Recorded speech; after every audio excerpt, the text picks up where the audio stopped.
세계 모든 민족은 공동 축제 명절들이 다 가지고 있어요. 유대인들은요 하나님의 은혜를 기억하며 감사하는 3대 명절이 있는데 6월절과 77절과 수장절이 있죠. 이 절기일 때에는 이스라엘은 온 백성이 예루살렘 성전에 모여서 하나님을 찬양하며 감사 제사를 드렸어요. 우리 민족도 고2의 명절인 추석이 있잖아요. 음력으로 8월 15일인데 올해는 지난주 수요일이었습니다. 춥지도 덥지도 않는 적당한 날씨와 우곡백과가 물이 익는 초가을에 맞는 추석은 우리 조상 때부터 참으로 아름다운 명절이었어요. 그래서 옛날부터 더도 덜도 말고 한가위만 같아라 라는 말이 있어요. 추석의 기원을 보면은요 신라 유리왕 때부터 아낙네들이 7월 보름부터 길상 볕자는 것을 시작해서 두 패로 편을 나눠 가지고 8월 15일 날 이긴 자들을 진편에서 술과 음식을 대접하면서 진편에 한 여자가 나와서 춤을 추며 하루를 즐겁게 보내게 된 것이 유래가 되었다 이렇게 말합니다. 추석날에는요 아침 일찍 새 옷을 갈아입고 추석 차례를 지내는데 햅쌀로 술과 떡을 만들고 또 밤과 대추, 감 등을 그 햇가위를 차려놓고 제사를 지내는 풍속이 있어요. 그러나 우리 크리스찬들은요 추석날을 당하여 가족들끼리 모여서 조상의 은혜를 추모하면서 감사 예배 드리는 것이 신앙인의 행위죠. 올해는 코로나19로 인하여 고향으로 내려가지 않는 것이 오히려 효도다라는 그런 말이 있습니다. 오래된 이야기인데요. 미국에 이민 온 어떤 부인이 고향을 떠난 지 3년 만에 자기가 사는 아파트에서 투신 자살을 한 사건이 있었어요. 언론은 그가 자살한 이유가 향수병 때문이었다 이렇게 말을 합니다. 여러분 향수병에는 약이 없어요. 심리학자 프로이드는요 고향을 모성의 이미지와 연결시켰죠. 그래서 어머니의 가슴이 아늑한 것처럼 고향에 대한 애착을 어머니의 모정에서 느낄 수 있다 이 말입니다. 고향은요 안식처요 어머니의 품과 같은 것이죠. 그래서 고향이 그립고 고향을 찾아가고 싶어하는 것입니다. 그러나 나이가 들면요 장성하면 고향은 흘러간 추억에 살아있을 뿐이에요. 이제 우리는 더 나은 본향을 찾아가야 하는 것입니다. 여러분 고향을 찾는 행렬을 우리는 기생덕이다 기성객이라 이렇게 말하면서 우리 그리스도인들은 더 나은 본향을 사모하면서 저 천국을 향하여 달려가는 신령한 기성객들이에요. 내가 내일 이 뭐라 할까 대장 내시경 때문에 밥을 안 먹을 때 힘이 없어요. 믿음의 조상 아브라함은 하나님의 말씀을 쫓아 본토 친척 아비 집을 버리고 젖과 꿀이 흘리는 가나안 땅을 바라보면서 순례의 길을 따라갔어요. 이제 저와 여러분들도 이 믿음의 길을 따라 저 영원한 천국 하늘나라를 바라보는 그런 길을 따르는 순례객들이라는 사실을 알아야만 합니다. 히브리서 11장은 믿음장으로 믿음의 조상들의 삶을 소개하고 있죠. 한마디로 선진들의 삶의 비결이 믿음임을 가르쳐주고 있습니다. 믿음은 세 가지로 생각할 수가 있어요. 예수를 믿어 구원받는 믿음이 있고 구원받은 성도가 하나님을 온전히 믿고 의지하면서 바라보는 신앙이 있고 주의 말씀대로 순종하여 헌신하며 사는 그런 믿음이 있어요. 우리는 믿음으로 사는 존재들이에요. 성도는 믿음으로 사는 자들입니다. 히브리서 11장에서 믿음으로를 18번 사용하고 있음을 알 수가 있어요. 신앙은 눈으로가 아니라 믿음으로 해요. 15절에 나온 바 본향이란 아브라함의 고향 갈대아 우리를 말하고 있죠. 만일 아브라함이 고향을 그리워하여 돌아갈 마음을 먹었다면 얼마든지 돌아갈 수가 있었어요. 그러나 아브라함은 어려움을 참고 하나님이 약속하신 땅에 머물렀던 것이죠. 16절에 저희가 이제 더 나은 본향을 사모하니 곧 하늘에 있는 것이라 그렇게 말하고 있습니다. 본문에는요 두 종류의 본향이 등장하고 있습니다. 하나는 나온 바 본향이에요. 아브라함의 갈대아 우르죠. 땅에 있는 본향을 말합니다. 즉 우리가 태어나서 부모의 슬하에서 사랑을 받으며 자라난 육신의 고향이에요. 저의 고향은요 전라북도 전주시 다가동 전주 서문교회 앞에 고향이에요. 이 고향은 내 몸이 태어난 것이었고 나를 낳아주신 부모님이 계신 것입니다. 어릴 적 같이 자라난 친구들이 있는 곳이며 나의 육신과 마음과 꿈이 함께 자란 곳이에요. 또 하나는 더 나은 본향이 있습니다. 하늘에 있는 본향이에요. 이 땅의 교회는요 하늘나라에 대한 모형이면서 그림자에 불과하지만 하늘나라는 이 땅, 우리 인생들의 고향, 그 실체를 하늘나라라 이렇게 말합니다. 우리는 이 영원한 본향을 바라보면서 매일매일 세상을 살아가는 거룩한 순례자들인 거예요. 본문은 이스라엘의 조상이요 믿음의 선조였던 아브라함과 이삭과 야곱들의 삶을 마치 고향 가는 길로 묘사하고 믿음 생활을 증가하고 있어요. 그들은 믿음으로 살았고 세상에는 애국인과 나그네로 살았으며 더 나은 본향을 사모하고 그것을 향하여 인생길을 걸어간 사람들이라 이렇게 말하고 있습니다. 그러면 그들은 믿음을 따라 살았고 믿음에 따라 죽었다고 오늘 본문 13절은 그렇게 말하는데, 이 사람들 아브라함과 이삭과 야곱은요 다 믿음에 따라 죽었으며 약속을 받지 못하였으되 그것들을 멀리서 보고 환영하며 갔다 이렇게 말을 하고 있습니다. 고향으로 가는 사람들은 두 가지가 분명을 해야죠. 첫째는요, 이 길을 따라가면 고향이 있다는 사실을 믿어야 하고, 둘째는 그 고향으로 가기 위해서는 반드시 그곳까지 완전하게 갈 수 있는 열차나 버스를 타거나 아니면은 직접 자가용을 운전해서 교통법규를 따라서 잘 가야만 해요. 그렇습니다. 이 사람들은 분명히 천국이 있음을 믿었던 사람이에요. 그래서 천국 가는 길을 믿음으로 준비했던 사람이에요. 그리고 세상을 떠나는 날 저 영원한 천국의 본향을 환영하며 달라졌다 이렇게 했습니다. 그러면 우리는 이 세상을 사는 동안에 외국인처럼 나그네를 살아가는 존재라는 것을 오늘 본문 13절에 말씀하고 있습니다. 아브라함과 이삭과 야곱의 신앙의 족장들은요 이 세상에서 외국인이요 나그네라 생각하고 살았던 사람이에요. 외국인이란 국적 없이 임시로 머무는 사람들이고, 나그네란 일시적으로 머물고 있는 사람으로 정착의 집이 없는 자를 의미하고 있습니다. 나그네는요 고향이 따로 있어요.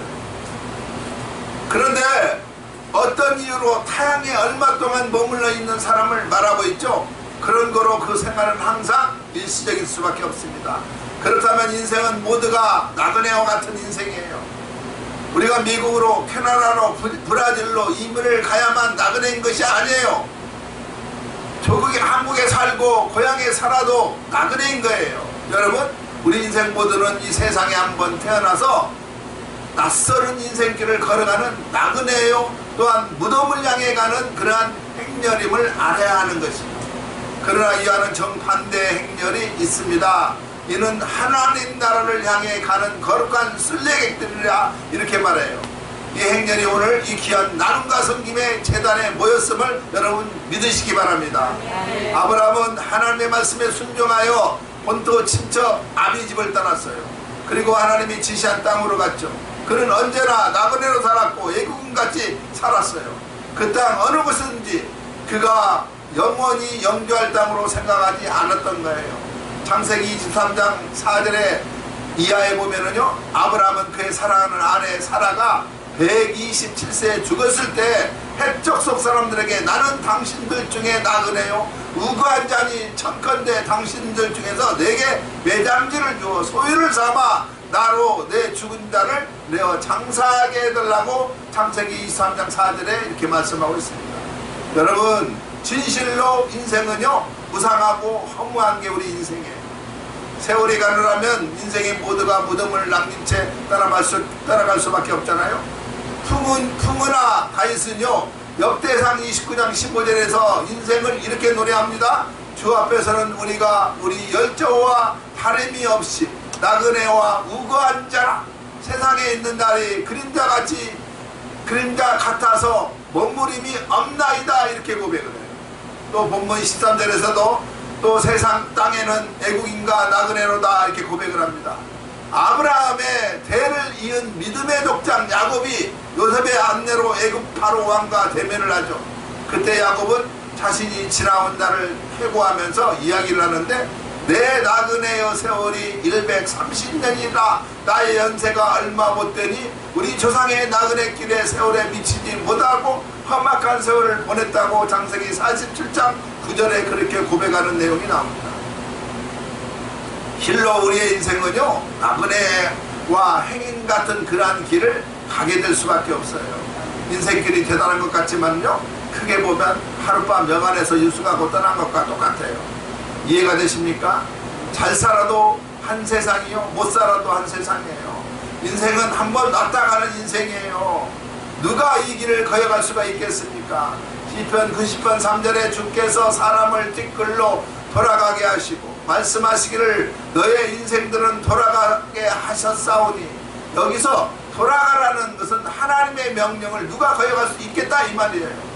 인생은 포장집을 떠나 나그네이기 때문에 항상 괴롭고 불안하고 초조하고 고독할 수밖에 없어요. 우리는 분명히 이 세상에서 왔고 지금 지나가고 있어요. 그리고 반드시 어디론가 가야만 합니다. 지금 우리가 가는 곳은 기성열차를 타고 고향으로 가는 것이 아니라 하나님을 바라보고 저 천국 새하늘과 새 땅을 바라보며 가고 있는 거예요. 인생을 하나님께 맡기지 않고서는요, 나그네의 삶은 너무나 고통스러울 수밖에 없는 거예요. 여러분, 결국 인생이 머물 것은 이 땅이가 아니라 영원한 본향 하나님 나라예요. 그것은 믿음으로 한 발짝 한 발짝씩 올라가는 그곳이에요. 이스라엘 백성들은요, 특별히 나그네 의식이 강했던 백성이었어요. 70년 노마의 나라를 빼앗긴 이스라엘은 이 나라 저 나라 이곳저곳 떠돌아다니면서 살 수밖에 없었던 나라였어요. 1148년 독립할 때까지 이스라엘 백성들은 나그네 생활을 해야만 했던 것이에요. 그래서 베드로는 흩어진 나그네라 이렇게 말해주고 있습니다. 이스라엘 백성들뿐만 아니라 인생은 모두 나그네 인생이에요. 나그네 인생이란 잠시 머물고 가는 인생이라 이런 말이에요. 우리가 살고 있는 이 세상은요, 천년만년 살 것이 아니잖아요. 잠시 머물다가 가야 할 것인데 인생은 나그네이기 때문에 나그네 전학을 가지고 살아가야 하는 것이죠. 첫째, 나그네는요, 어느 곳에 있든지 궁극의 목적은 고향으로 돌아가는 것이 목적이에요. 늘 고향을 그리워하는 본능을 우리는 기소 본능이다 이렇게 말합니다. 여우는요, 죽을 때 꼬리를 자기 굴을 향하여 죽는다 그래요.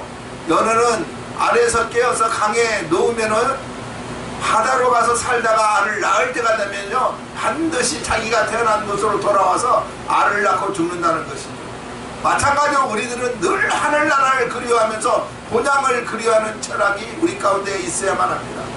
두 번째, 나그네는 항상 떠날 준비를 하면서 살아야 하는 거예요. 지금 있는 것은 영원한 것이 아니기 때문에 그렇습니다. 떠날 곳, 떠날 날이 있다는 것이 나그네의 삶이에요. 떠날 때는 모든 것을 놓고 가야만 합니다. 여기저기 여행을 하면서 땅을 사두는 사람은 없을 거예요. 나그네는 지나가는 곳에 애착을 갖지 않습니다. 야곱은 흉년을 피하여 애굽으로 70명 식구들을 데리고 떠났잖아요. 그곳에서 살면서도 고향 가나안 땅을 늘 그리워했어요. 평생 나그네로 애굽에서 살면서 자기 시체를 고향 땅에 묻어두려고 유언을 하고 죽었던 사람이에요. 세 번째, 나그네는요, 언제 떠날지 모르는 사람이에요. 나그네는요, 외로울 수밖에 없어요. 그러기에 모두가 나그네인 것을 알고 나그네끼리 살아가면서 살아갈 수밖에 없는 것이죠. 나그네 심정, 나그네가 서로 알아주어야 하는 거잖아요. 신명기 10장 19절에 너희는 나그네를 사랑하라. 전에 너희도 애굽 땅에서 나그네 되었을 것이라 이렇게 말씀하고 있어요. 우리 모두는 나그네이기 때문에 나그네를 모두를 사랑할 줄 알아야만 합니다. 이러한 믿음과 철학을 가지고 살아가는 우리들이 되시기를 소망합니다. 네 번째, 나그네는요, 두려워하는 마음을 가지고 살아야 하는 것이죠.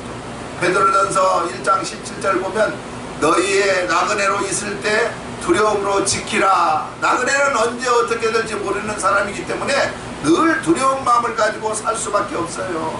쓰러지기 쉽고 넘어지기 쉬운 것이 바로 나그네잖아요. 겸손하게 세상을 살아갈 줄 알아야만 합니다. 베드로전서 2장 11절 사랑하는 자들아 나그네 행인같이 너희를 권하노니 영혼을 거스려 싸우는 육체의 정욕을 제어하라고 말씀하고 있습니다. 나그네는 항상 유혹이 많아요. 시험도 많을 수밖에 없어요. 싸워야 할 것이 많아요. 그러기에 이쪽 저쪽으로 치우치지 않고 육체의 정욕에 빠지지 않게 육체의 정욕을 제어하면서 넘어지지 않게 두려움으로 살아야 한다고 베드로는 분명하게 말씀해주고 있습니다. 그러면 그리스도인들은 하늘에 있는 더 나은 본향을 사모려 할 줄 알아야만 합니다. 그게 오늘 본문 14절에서 16절 말씀에 기록되어 있어요. 믿음의 조상 아브라함은 나온 바 본향을 사모했다고 돌아갈 기회가 있었다고 했습니다. 그러나 아브라함은 우상을 섬기며 하나님을 알지 못하는 육신의 조상들의 무덤에 찾아가고 싶은 마음이 하나도 없었어요. 이제 그에게는요, 갈대아 우리를 고향으로 삼지 않고 오직 저 영원한 본향 하나님 나라를 고향으로 삼게 되었던 거예요. 우리들도 이 아브라함처럼 주님께 준비한 천국을 사모하며 살아가는 우리들이 되시기를 소망합니다. 더 나은 본향은 우리 그리스도인들이 추구해야 할 최후의 목표예요. 인간에게는 누구나 고향을 그리하는 마음이 있듯이 영원을 사모하는 마음이 다 가지고 있어요. 전도서 3장 11절에서 하나님의 모든 것을 지으시되 때를 따라 아름답게 하셨고 또 사람에게 영원을 사랑하는 마음을 주셨느니라고 분명하게 말씀해주고 있습니다. 우리의 육체는 흙에서 왔지만 우리의 영혼은 하나님께로 온 사람이에요. 그러므로 인간의 참된 고향, 영원한 고향은 하나님 나라예요. 하나님의 품이에요. 그럼에도 불구하고 하나님 아버지 품을 떠나서 탕자 같은 인생들은 고향을 잃어버린 채 살고 있잖아요. 찾아갈 고향이 없는 불쌍하고 가련한 자들이 되고 말았던 거예요. 그래서 카멜 케이콥은 인간을 가리켜 말하기를 고향 입은 사람들이라 이렇게 말합니다. 고향 잃은 사람이 우리 인간이다 이렇게 말해요. 영혼의 고향을 잃어버린 채 방황하고 있다는 그러한 뜻이에요. 바울은 오직 우리의 시민권은 하늘에 있다 이렇게 말하죠. 그래서 빌립보서 3장 20절에 그렇게 말씀하고 있습니다. 또한 물은 바다로부터 왔기 때문에 바다로 올라갈 수밖에 없잖아요. 불은 태양으로부터 왔기 때문에 하늘로 올라갈 수밖에 없어요. 여러분, 우리의 생명이 어디서 온지 아십니까? 우리의 생명을 부모님이 줬다고 생각하면 이것은 큰 무지한 수치예요. 우리의 생명은 하나님께 주신 거예요. 우리는 하나님으로부터 왔던 사람이에요. 여러분, 현대과학이 아무리 첨단 사업을 개척했다 할지라도 그 과학의 힘으로 생명의 근원을 해결할 수가 없잖아요. 과학이 살아있는 풀 한 포기도 만들어낼 수가 없어요. 생명의 근원은 하나님이세요. 그러므로 우리가 찾아갈 고향은 이 땅에 있는 것이 아니에요. 우리는 영적으로 거듭난 사람들이잖아요. 우리가 사는 것은 육신의 생명이 아니라 하늘이 준 그러한 영적인 생명이라 이렇게 말합니다. 우리는 하늘을 본향 삼아 그곳으로 찾는 순례자들이 저와 여러분이에요. 오늘 보면 16절 사모한다는 말은요, 적극적으로 취하려는 자세를 말하고 있죠. 한 여인을 사모하면 죽자 살자 매달려서 자기의 사람으로 만들잖아요. 마찬가지로 우리도 저 천국을 우리의 것으로 만들려면 어떻게 합니까? 죽자 살자 매달릴 수밖에 없어요. 그런데 천국 가는 길은 쉬운 길이 아니에요. 에레미야서 21장 8절 보면 보라 내가 너희 앞에 생명의 길과 사망의 길을 두었노라 말씀하고 있습니다. 또 신명기 30장 19절에 내가 오늘날 천지를 불러서 너희에게 증거를 삼노라. 내가 생명과 사망과 복과 저주를 내 앞에 두었은즉 너희 내 자손이 살기 위하여 생명을 택하라 말씀하고 있습니다. 이 세상은 생명의 길과 사망의 길과 축복의 길과 저주의 길이 있어요. 우리 주님은 좁은 문과 넓은 문, 좁은 길과 넓은 길을 말씀하고 있습니다. 인생은 누구나 다 두 가지 갈림길에 서야만 합니다. 카멜 켈콜이 말한 것처럼 이것이냐 저것이냐의 선택의 기로에 서 있어요. 많은 사람들이 좁은 문이냐 넓은 문이냐 생명의 길이냐 사망의 길이냐 이것이 문제라고 고개를 갸우뚱거리고 있잖아요. 예수님은 인생의 갈림길에서 망설이는 사람들에게 분명하게 말씀해주고 있습니다. 좁은 문으로 들어가라. 좁은 길로 걸어가라. 마태복음 7장 13절에서 14절에 좁은 문으로 들어가려 멸망으로 인도하는 문은 크고 그 길이 넓어서 그 뒤로 들어가는 자가 많고 생명으로 인도하는 문은 좁고 길이 협착하여 찾는 이가 적다고 이렇게 설명하고 있어요. 여러분, 천국으로 가는 길은 넓은 문이 아니에요. 좁은 문이에요. 좁은 문으로 들어가는 것입니다. 그렇다면 좁은 문은 무엇을 의미하고 있습니까? 버려야 할 것이 많은 그러한 문을 말하고 있어요. 회개하고 또한 죄 짐을 내려놓을 줄 알아야만 합니다. 넓은 문으로 통과하려면 버려야 할 것이 하나도 없잖아요. 문이 넓기 때문에 다 가지고 갈 수가 있어요. 우리가 가진 모든 것을 가지고 들어갈 수가 있잖아요. 나의 옛사람, 옛습관, 교만, 자랑 그리고 죄짐까지 모두 걸머지고도 넉넉히 들어갈 수가 있어요. 그러나 좁은 문은 문이 좁기 때문에 이런 죄짐을 들고 갈 수가 없습니다. 갈라디아서 5장 19절에 이하에 보면은 육체의 일들을 위해서 기록되어 있죠.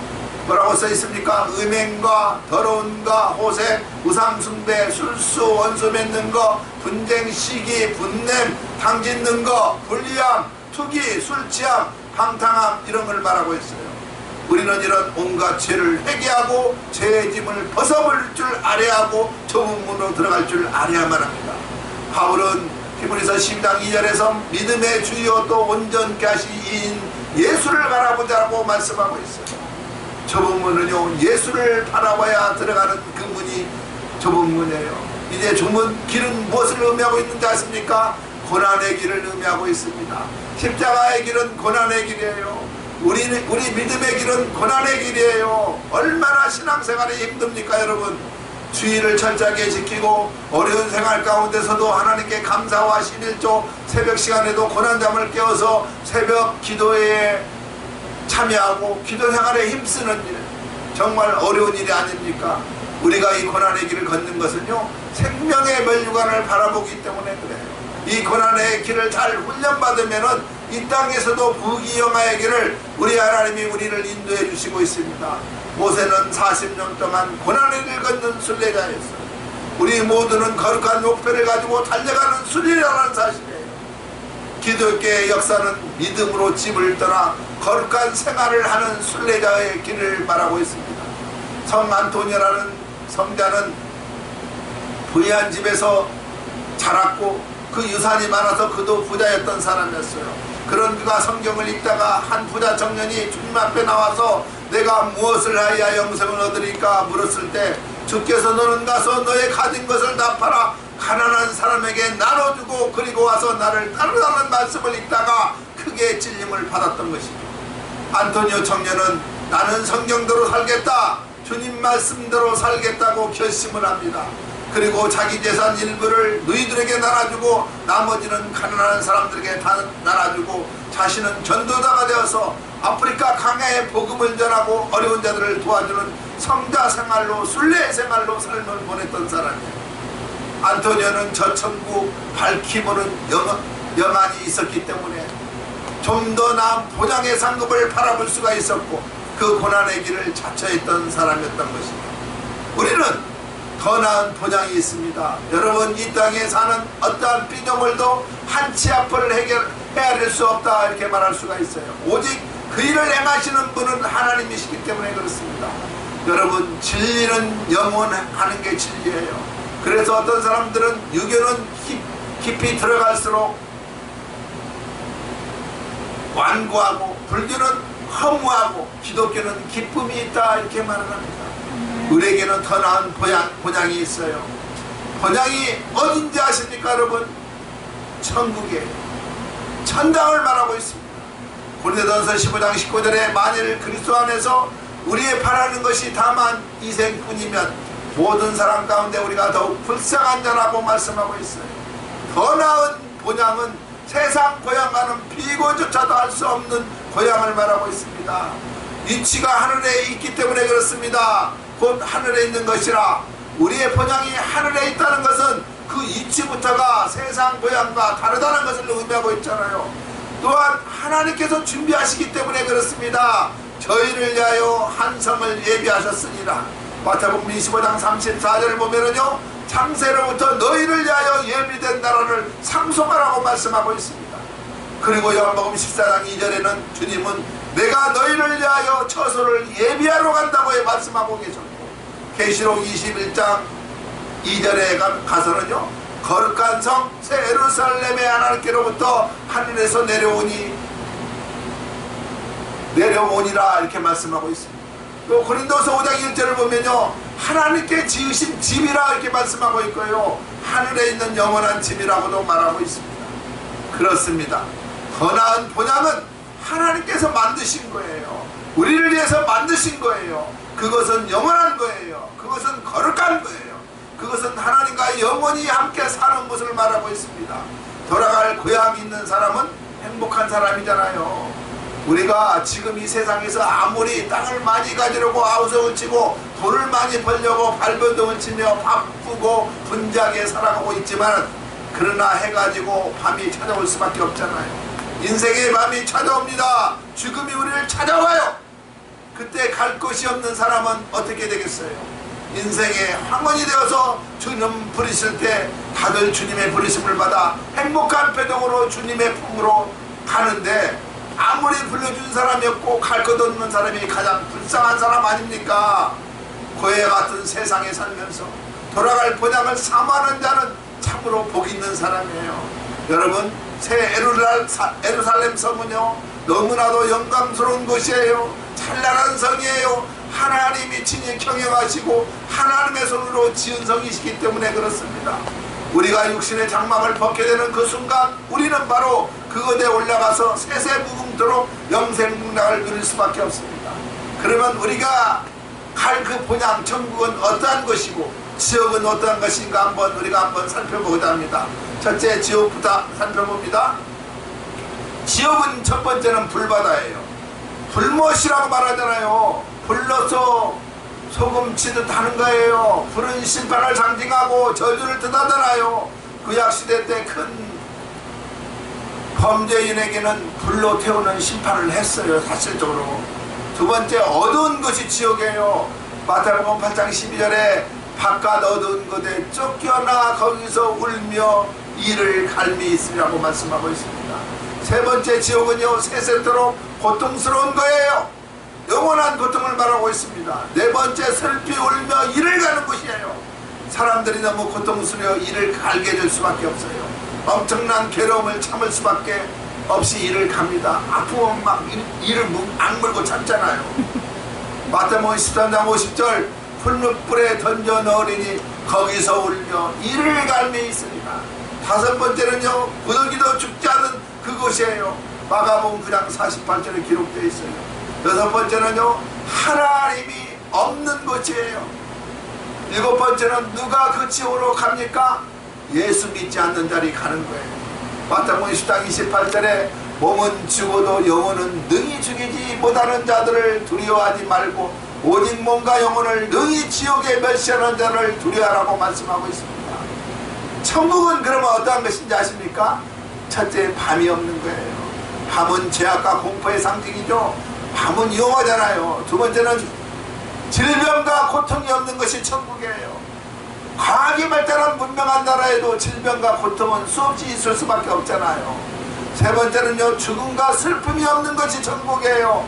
계시록 21장 3절과 4절에 하나님은 친히 저희와 함께 계셔서 모든 눈물을 그 눈에 식히시며 다시 사망이 없고 애통하는 것이나 고가는 것이나 아픈 것이 다시 있지 아니하리니 처음 것들이 다 갔음이라고 알려지고 있습니다. 네 번째는요, 염려와 근심이 없는 것이 천국이에요. 세상에는 근심과 걱정이 끊일 날이 없어요. 사업 때문에, 자식들 때문에, 먹고 사는 문제 때문에 온갖 염려와 근심이 끊일 날이 없어요. 세계에서 제일 잘 사는 나라가 스위스인데요, 자살하는 사람이 제일 많다고 합니다. 잘 사는 나라가 제일 자살률이 높아요. 천국에는요, 염려와 그런 근심이 없기 때문에 그렇습니다. 다섯 번째는 유혹과 죄가 없어요. 즉 사단의 음모가 없는 거예요. 여섯 번째는 바다가 없습니다. 계시록 21장에 보면요, 내가 새하늘과 새 땅을 보니 처음 하늘과 처음 땅이 없어졌다, 바다도 다시 있지 않다, 이렇게 분명하게 말씀하고 있어요. 바다가 없는 것은요, 폭풍이 없다 이 말이에요. 즉 인생의 풍랑이 없다 이 말을 말씀하고 있습니다. 일곱 번째는요, 천국엔 예수님이 계신 거예요. 내가 다시 와서 너희를 나 있는 곳에 영접하여 나 있는 곳에 너희도 함께 있으리라. 그러면 본향을 찾는 성도들의 삶의 가치가 달라져야 한다는 것입니다. 믿음의 시인이었던 이혜인 수녀는 이렇게 고백을 하죠. 주여, 주님의 생애는 그렇게도 철저한 나눔의 생애로 부서졌지만 우리의 나라들은 어찌 이리 소유를 위해 숨이 차게 바쁘신지 시시로 주님 앞에 성찰케 하옵소서. 아무것도 가진 것이 없고 아무것도 가져갈 것이 없는 이승의 순례객인 우리가 이기와 탐욕의 노예가 되지 못하게 하옵소서. 우리가 갖고 있는 모든 것을 주님께 빌려받은 것임을 항상 기억하게 하소서. 이런 시를 썼어요. 천성을 향해 가는 순례객은요 짐이 가벼워야만 합니다. 짐이 무거우면요 그 짐 때문에 고생할 수밖에 없어요. 하늘 본향으로 가는 성도들이 이 세상에 집착한 욕심 때문에 신앙생활을 게으르게 할 수가 있어요.